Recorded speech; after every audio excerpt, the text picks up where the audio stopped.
Ree. I think she is probably not back yet. Okay, I will introduce you. Okay.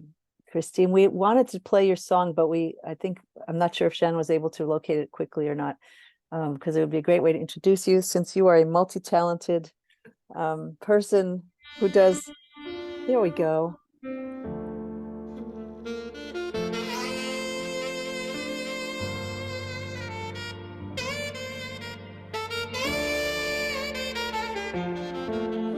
You can buy me diamonds, you can send me flowers, you can tattoo my name. All right. Do you want me to introduce Kristine? Yes, I've been please. looking forward to it. All right. Kristine, so happy you could be here. So, Kristine, her background is a marriage and family therapist for, oh, there, she has the book too, for over 20 years. Also, with her intuitive nature led to her unique service that has helped hundreds clients quickly transform any matter of the heart. Kristine helped clients find clarity, move past their ego, share their truth, and let go of emotional baggage in order to set themselves free. Not only does she brings back the lost art of the letter, but Kristine can easily translate the language of your heart with proven rapid results. The Inspire Heart letter process is a co-creation of a compelling letter that positively shift any circumstances and avoid long-term therapy or coaching session. Kristine is the author of the award-winning book Relationship. And there you can see it right there. How to write the word you really want to say. Her book is in a hardcover, paperback, Kindle, and Audible. She is endorsed by John Gray, a PhD, and is this Kristine Norther? Am I? Northrop? Yeah, Okay, Northrop. thank you. MD, and Catherine Woodward Thomas and Ariel Ford. Her experience as an educational psychologist result in her mentor guide for helping children between the age of 8 to 12 towards self-empowerment within the realm of conflict resolution, social skill, and compassion and confidence. This 8 to 10 guided process is entitled Be Friendship Focus and included to the A to Z Power card, a wonderful oracle card deck for thoughtful conversation. Oh my God.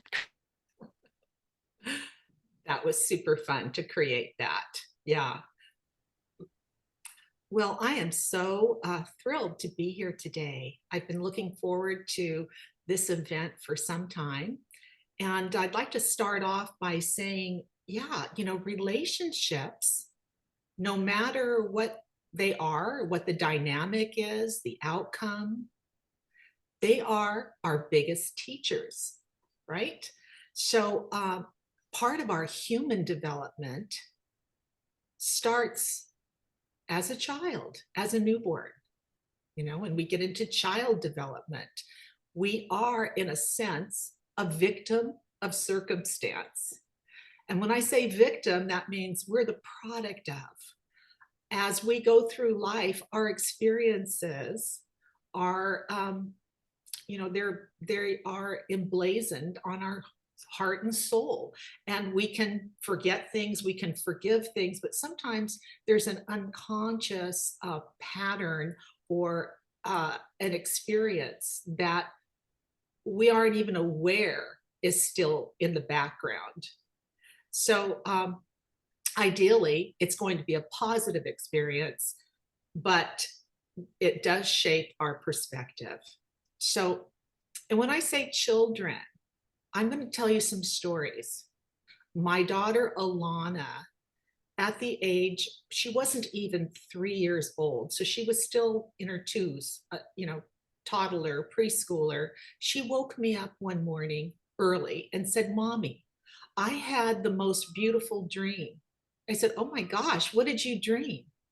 She said, I dream I be in a rainbow room of color talking to a lady in a long blue dress. And I'm like, what?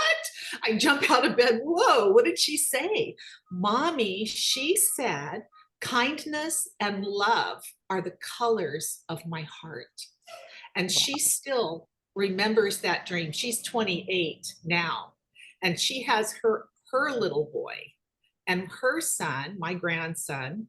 When he was 3.5, he was at my home. He comes down the stairs and says, I'm Mimi, of course. Mimi, can we talk?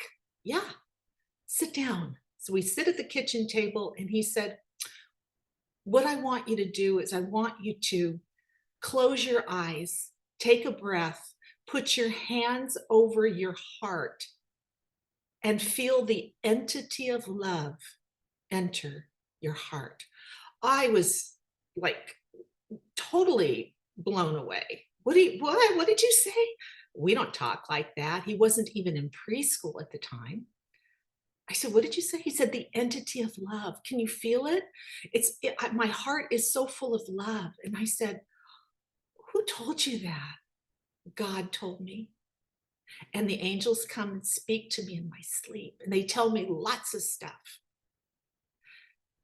6 months later, we're at my health club, we're on the lounge chairs, and he says, Mimi, look at the sky, isn't it blue? And I'm like, mm-hmm. He goes, no, it's really blue. And I said, I know, it's beautiful. He said, okay, then remember, let's take a breath, close your eyes, put your hands over your heart and feel that love. He said, I have so much love in my heart. It's so much. I mean, am I going to ever forget that? No. Children are so open. They're open vessels. And it's that time that is so precious to really nurture that soul, the spirit that comes in. And I want to say that with my children's book, I worked with children as a school psychologist between ages of preschool up through high school. Most often with developmentally delayed children and or emotionally, they called them emotionally disturbed. I always did not like that link, but kids that were having emotional situations, they were troubled. So at one school, there was a boy who moved from another county, and he was part of a blended family. His mother, I believe, had some real issues. I don't know whether it was drugs or whatever. She ended up in jail, and he had to move to another state to live with his dad and his dad's new third wife and a host of half siblings and step siblings and you name it. And he was very upset. He missed his mom. He was about 8 years old, and he was very anxious and feeling very down. So I was asked to speak to him. He comes in my office, and I said, you have, don't you have class with that kid, Joey? The little boy that has the issues with, he screams a lot. There was a little boy in his class that was on the autism spectrum.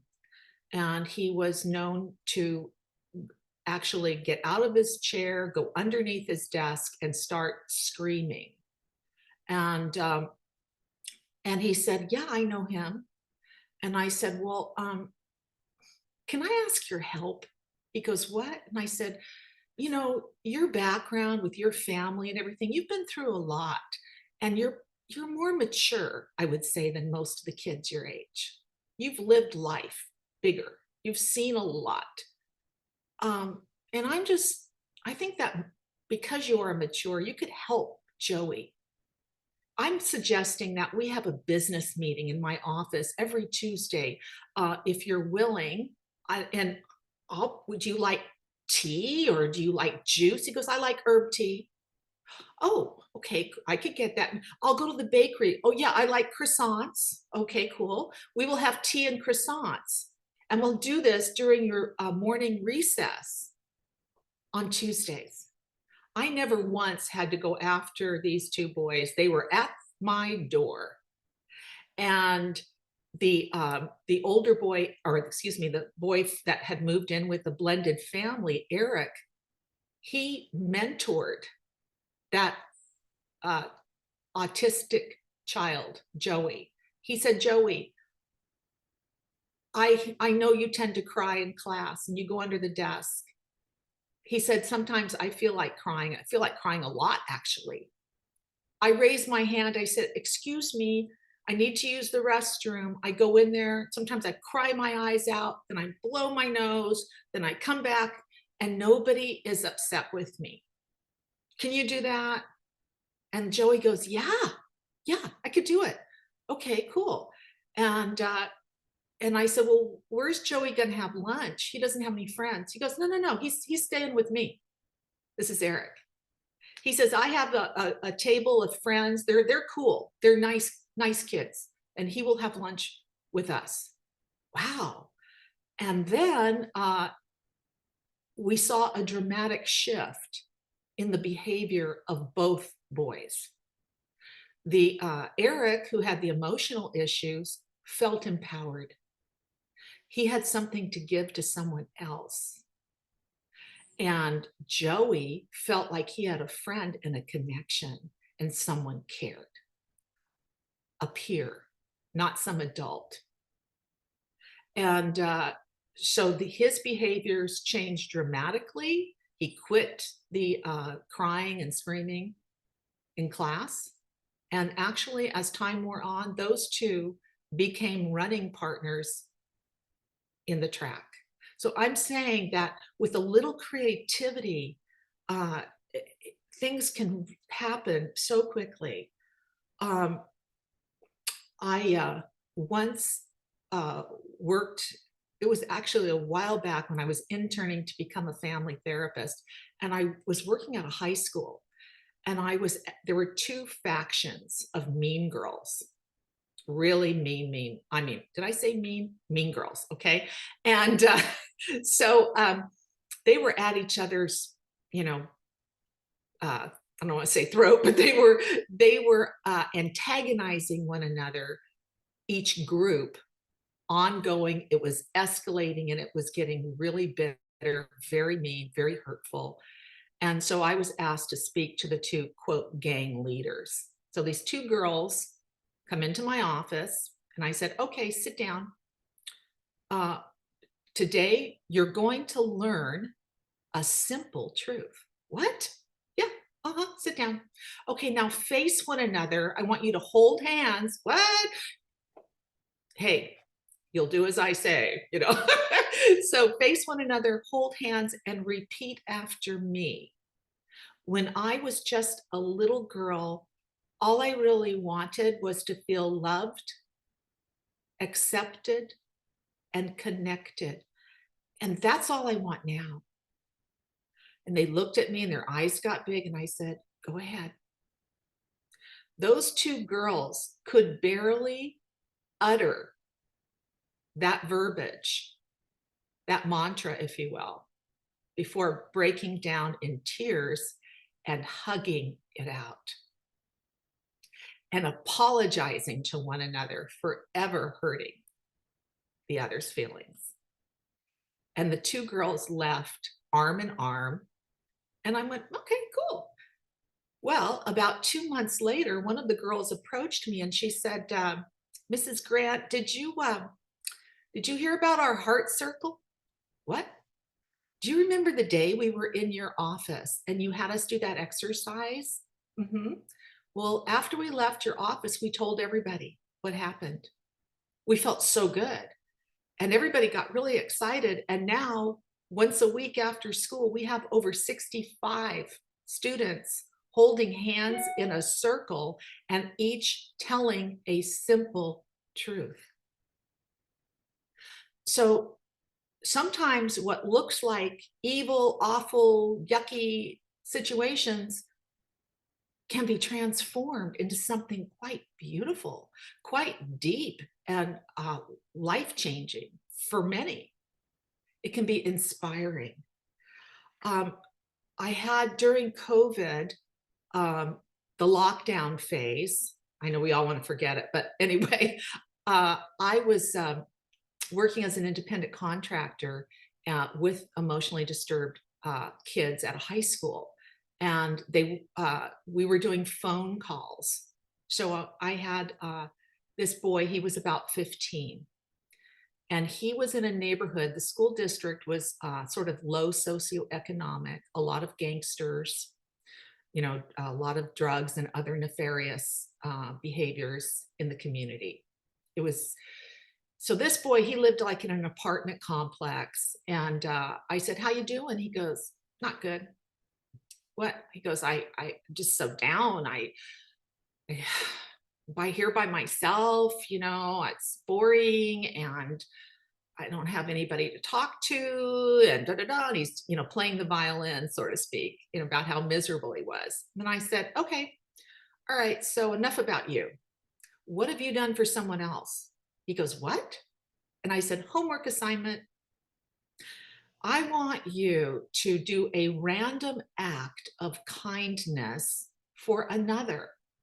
Now, I don't care. We could start off with something simple, like you could give one of your parents a compliment, but it has to be something deep. It can't be, 'You're cool, I like your shirt.' No, that's not happening.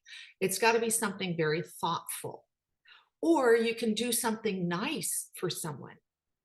Anyway, I'll see you next week, sweetie." The next week, when I called him, he said, he was grinning from ear to ear. And I said, "Wow, you seem really happy." He goes, "I am." And I said, he goes, "You're going to love this." And I said, "What am I going to love? Tell me." "Well, my homework assignment.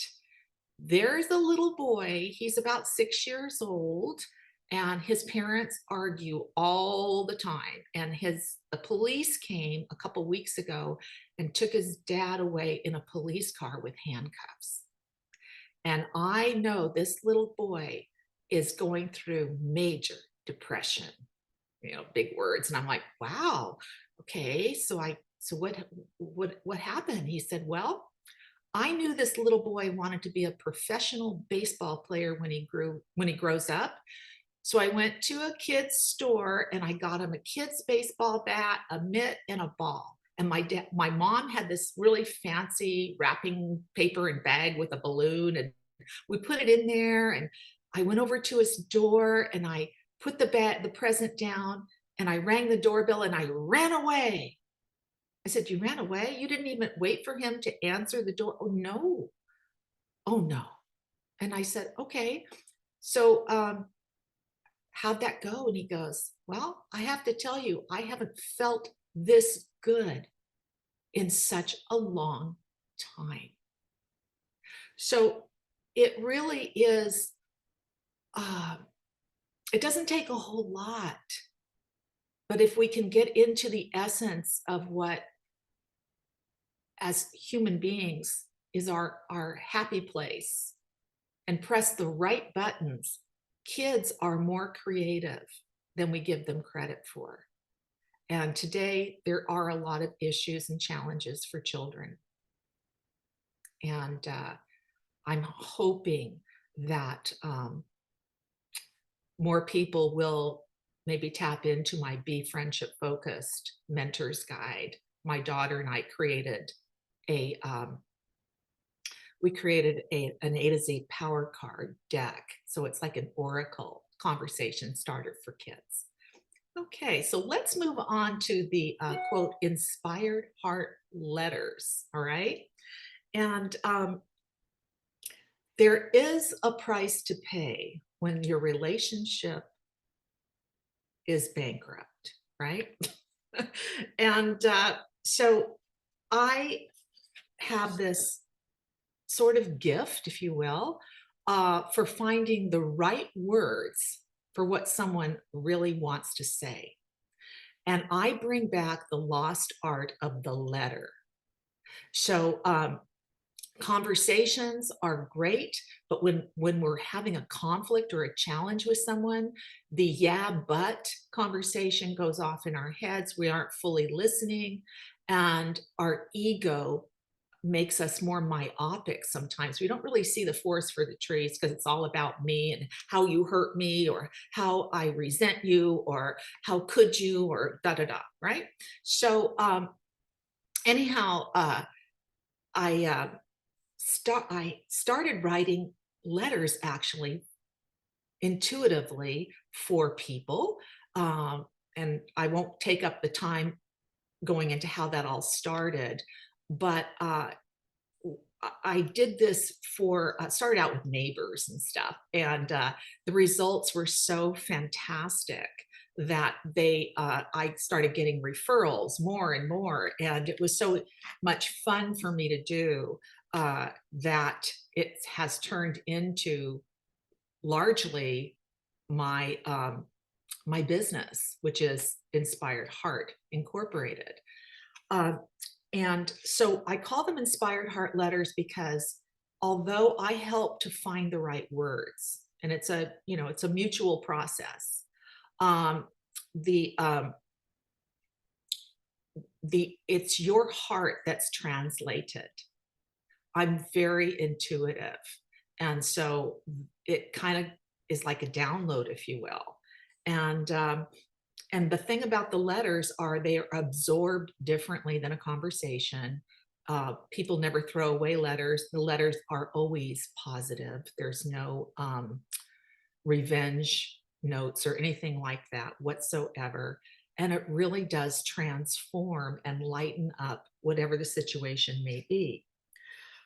So I thought I would share some letter stories. Okay. This one woman, her name is Marilyn, and Marilyn was a middle-aged lady. She'd been married for 16 years when one day her husband announces, you know what? I mean, the kids were teenagers. I guess she was married almost 20 years. The kids were teenagers, and out of the blue, and she thought she had a very typical marriage. The husband announces, you know what? I think I need a break. I need a change. So he was going through a midlife crisis, what have you. And he packed his bag and he moved out and later on filed for divorce. He was not having an affair. He just had a change, needed a change. So she was so devastated and hurt by it that over time she could not stop interfering with her then kids that were in college and then adults. This went on for 16 years, and her kids manipulated her as well. So she became very codependent with her relationship with her kids. The husband, maybe 3 years later, met somebody else and got married. Marilyn hadn't even gone on a date. She'd been on 2 dates, single dates. That was it in the span of 16 years. She was very depressed, very sad. So I helped her to lighten it up and write a letter and to in order to transform the situation. And here is the letter. And I entitle all of my letters, and this one is called Unchain My Heart. Dear Martin, perhaps it is the season nearing the end of another year, while the sun still shines and the leaves turn gold, in the hopes of creating a long-awaited, healthy closure to an ancient wound. I request your support in my attempt to become more open and aware. I'm quite certain you must be surprised to receive this letter from me. I hope you will do me the honor of reading through this inspired message. While you have moved on with apparent ease, even after all these years, it seems that I have stumbled along awkwardly, lacking the type of grace and stride that I had hoped for. I felt my world fall apart when our marriage suddenly ended so many years ago. I was devastated.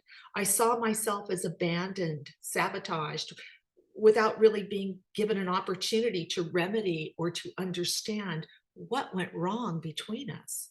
More simply put, I have struggled to recover from the absolute grief and loss of my identity as your wife, being part of an intact family and well connected to the children we created together. The fond memories of our past and the possibilities of the future, this alone has been my inner challenge.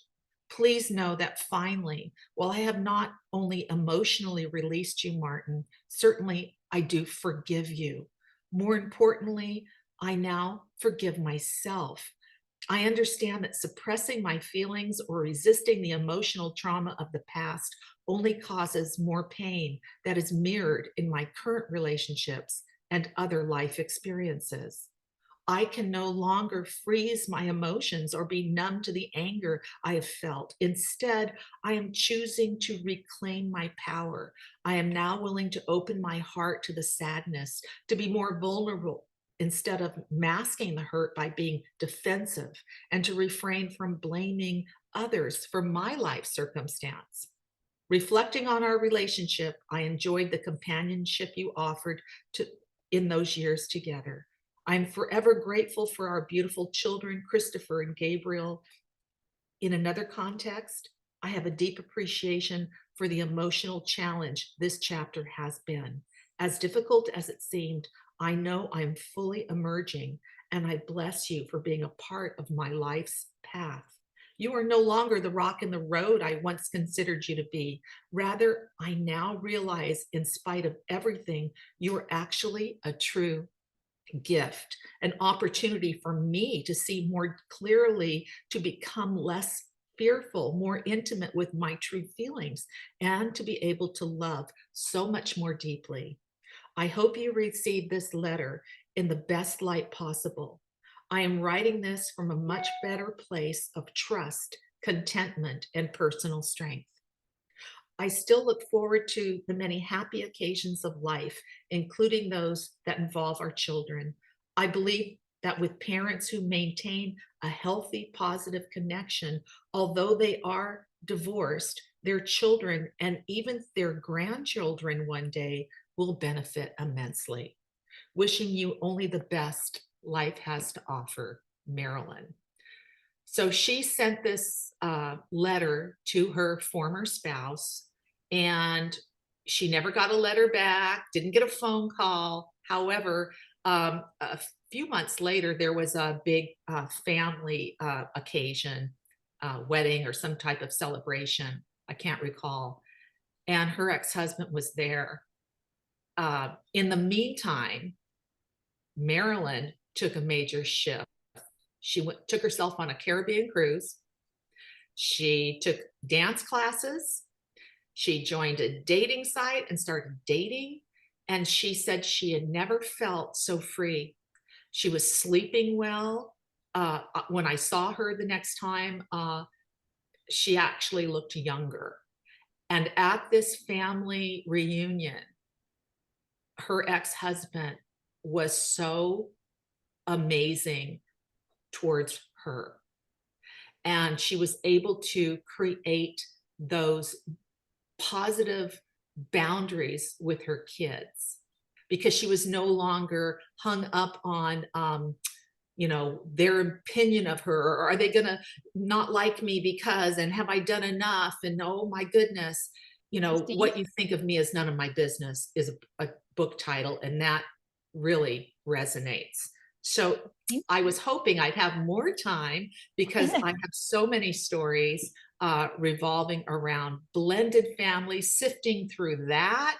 Oh my gosh. And divorce, the power struggles around the process of divorce that occur when the kids are like the chattel, and you're each parent is trying to sway it one way or another.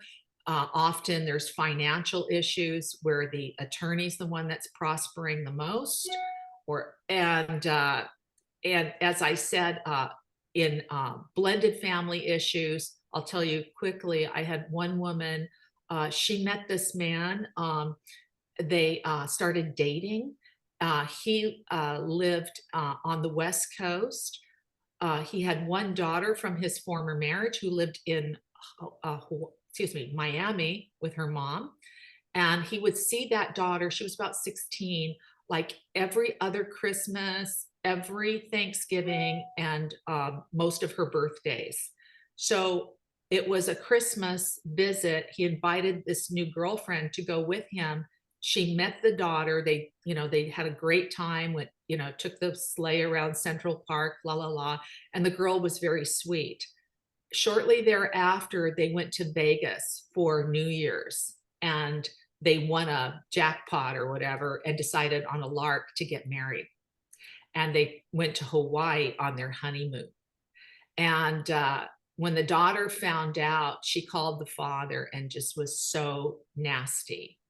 And from that moment forward, the daughter was very upset, resented his new wife, her now quote stepmother, and clearly you could see that it was because she felt someone else is taking her dad and she doesn't get enough dad time. And dad had his guilt around not spending enough time with his daughter. So at one point they went to Europe together and left the new wife at home. So for the summer, I helped write a letter, and it changed everything. I'll just tell you that. He sent her back a letter from Europe, and along with a dozen roses. And she also was able to really bridge the gap between the daughter. So I know we only have a short time left. I do want to make sure that people actually know how they can reach you and work with you. So we have 1 minute and 50 seconds and 48. So Kristine, please tell us how they can actually reach you or connect with you or work with you. Absolutely. So right now, my website is being renewed, but I have a link to my calendar, and I guess we'll put that up. I'm offering a complimentary, it's called A Lighter Heart, and it's a 30-minute complimentary session with me. We can discuss any relational situation or challenge, and I can give you some great advice. I have written over 500 letters. It is one of my choice ways to go. The book gives a lot of tips on how you can create your own amazing messages. And for the VIP clients, I'm doubling that up to a 1 hour solution focus call with me. Again, I'm quite intuitive, and I can help to remedy and really rapidly. This is what I like, because I was a therapist for years, so it's not dragging things out. We don't have time for that. Life's too short, and there's so much love to give. Let's have that experience. So yeah. Thank you. And Thank you yeah, thank you so much. This has been great. Thank you so much. Oh, and I have my phone number here as well. If somebody doesn't want to, they can text me. It is a business cell phone. You can leave a message or text me if you have any issues with my calendar. It should be working fine though. Thank you so much, Kristine. A lot of valuable content on a lot on love and stuff and letters. So got a lot of message. I mean, I got a lot of notes and message that I wrote down for myself, but for bullying and for kids and all of that stuff were a lot of good content. So thank you so dearly. We're going to move on to the next speaker, and please stay in Yes. if you want to. Siba.